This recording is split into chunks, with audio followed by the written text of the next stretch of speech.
Beep beep. Good morning, everybody, and welcome to this thing that we like to call Northern News Now Plus here on the Northern News Now Plus app. I'm Matt Rasmussen. Let me pop up my stupor here for you. There we are, morning show director slash local filmmaker slash host of Movie Mondays with Matt here. And hopefully you can tell by looking at all the toys that I brought in that the flick of the week I've chosen for today is Toy Story! Yay! Toy Story! The film that reinvented film in general, and it reinvented animation and how animation is looked at. You didn't see a lot of 2D animation moving forward after Toy Story hit. You saw a lot of really bad imitators for a little while there, but then the competitors kind of figured out how to do it, and then just everything kind of took off from there. So we'll talk a little bit more about Toy Story, and we'll talk about the box office numbers, and maybe if I'm squirrely enough, we'll talk a little bit about my weekend recap as well. But first, let's take a look at the weekend recap of the box office figures. Let me pop up the video for you here. There we go. So, first off, the 30th anniversary re-release of Pixar's Toy Story landed in 5th place, bringing in $3.5 million. This was, well, we'll talk a little bit more about it in a minute. Next, the adaptation of Stephen King's The Long Walk stepped off in 4th place with $11.5 million. Next, Downton Abbey.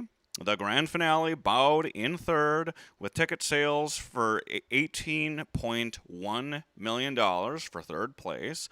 And next, last weekend's winner, The Conjuring Last Rite, slipped from 1st place to 2nd place now with $26.1 million, bringing its 2-week total to just $131 million. Still amazing for this awesome horror franchise. That was last week's Flick of the Week. And then lastly, Demon Slayer the movie, Infinity Castle, stormed into 1st place with an estimated $70 million. And that is really impressive. But I really want to talk more about the iconic characters from the Toy Story movies. So let's jump into Toy Story. There they are. So, what is there to say about Toy Story? Let's go right back to camera here. Zoop. There. I can recap the franchise a little bit. There we go. And the toys I have here today are original. Most of them are original 1995 toys that were rolled out with Burger King to help promote Toy Story when it came out. It opened in November of 1995, so I'm not quite sure why they chose September to re-release it. But, whatever, it's fine. They chose October, I believe, to release it onto home video in 1996. So I guess something about fall just seems right for Toy Story. What is there to say about Toy Story that hasn't been said about Toy Story? It's one of the greatest films of all time.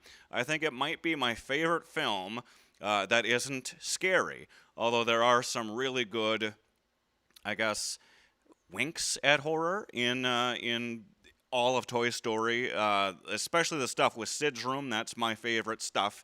And then you see Buzz Lightyear he starts glowing, and then you see all the crazy, scary-looking characters that show up, and it's great. It's great.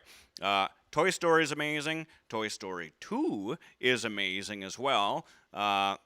And if you know the story behind that one, Disney wanted that to be just a direct-to-video sequel. They didn't have a lot of faith in these sorts of things. They were just dumping sequels out onto home video, and they expected that Pixar and Toy Story in general would just kind of follow suit with these things. But once they saw what the story was, what Pixar was cooking up, that's when they decided that this needed to be a theatrical effort, and this was kind of a little bit of a pivot on their part. And Toy Story 2 came out and slayed. That came out in 1999, and it also helped to write the course of what was going on with Pixar at the time. Then they were able to get more amazing things out there like Monsters, Inc., which might be my second favorite Pixar movie of all time behind Toy Story. Then, a whole bunch of other classics. We all know them. Finding Nemo, The Incredibles, all that great stuff. Then eventually they did come out with Toy Story 3, which happened in 2010, and we were all waiting very long for that one. It seemed like an eternity for Toy Story 3 to come out, and we needed it. We needed that trilogy to be concluded, and they did it. My only issue with Toy Story 3, I'd say mostly it's a perfect film. My only issue is the very ending where Andy gives his toys away to a strange child he doesn't even know. I would never do that. These are all still my toys from back in the day. They're mine. I'm not going to give them away to anybody except to me. Yeah, so I took issue with that. I felt like some people get it. I know you're growing up and you got to let go of the past and all those things. I get it. I get what you were doing there, Pixar. That's not how I would have written the ending. But still, amazing movie overall. Toy Story 3, just great. Then they did a few direct-to-TV specials. They did Toy Story of Terror, Toy Story That Time Forgot, and one of those is the Halloween special there. Low-key Halloween special. They don't lean into the holiday or anything, but they do get spooky, and they do deal with fears, and they deal with Jesse's fear of claustrophobia and being boxed up and things like that. So that's a fun one. I highly suggest that if you're looking for something fun and spooky, but not too spooky to watch for spooky season. And then Toy Story 4 came out in 2019, and I think I'm in the majority with Toy Story 4. It's the first Toy Story movie that really missed the mark, and I felt like that one was treated as a product and not something that was a passion project. It seemed like Disney and or Pixar just wanted it to be out there because Part 3 was the highest grossing one, so let's make 4. And I felt 4 was unnecessary. I felt like the trilogy was perfectly wrapped up, almost perfectly, with the exception of Andy giving his toys away. But we didn't need 4. It was cool to see them back again, but I had issues with 4. I thought some of the new characters were really annoying. I thought it was kind of a waste of potential with what they could have done